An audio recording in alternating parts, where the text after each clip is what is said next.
neatly trimmed hedges.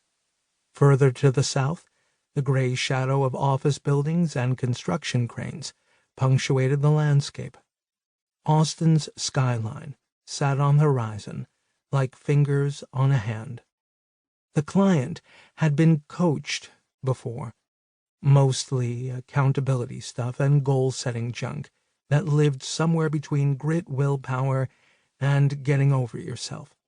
The corporate coaching felt like having another manager in his life, with weekly meetings designed to help him to be all that he could be.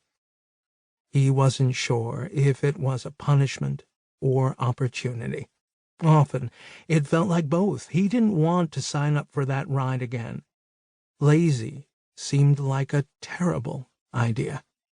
He already saw himself as a mistake that needed to be corrected, a plan that failed because he failed to plan. Even when things went right, he could have and should have done more. He had risen in his career by being hard on himself. That pressure gave him an edge, kept him sharp, made him want more than the next guy. Nobody had ever told him to be lazy. The suggestion was a loud fart in an elevator. He didn't appreciate the context, the source, or the repercussions. He looked down at the sweat clinging to the outside of his iced tea glass. His lips tightened and his teeth clenched. He looked at the coach. Back at headquarters, the client's division was in the toilet. He had separated himself from the office by over 200 miles, but he carried blame and regret with him everywhere he went. He anguished over every detail, haunted by negative results. His business development job focused on acquisitions and growth, but the company hadn't even invested in any interesting technology in the last 2 years. He was, in his mind, completely ineffective. He wanted control and confidence, so he could do what needed to be done. He wanted out of the death spiral that had gripped his organization. He wanted freedom, options, a new perspective, not a lazy one. He was here to make a change, find a fresh start. The numbers weren't working, but by God, he was. Even now, far from his office, he was still unable to leave work behind. The division was tanking. He wanted to quit his job. He needed answers. Lazy wasn't one of them.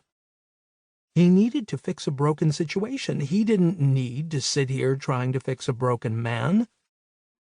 He stared at the condensation on the glass of tea. He was going to resign in the next few months if he could get this coach to help him to find the courage to do so. He didn't know he would be fired in 5 days. Coaching was a fool's errand, he reasoned. Not today. Not with this guy. Not with me. No way. Another error needed to be corrected. Lazy? No, thank you. The client stood up. I've made a mistake, he said. I'm not doing this right now.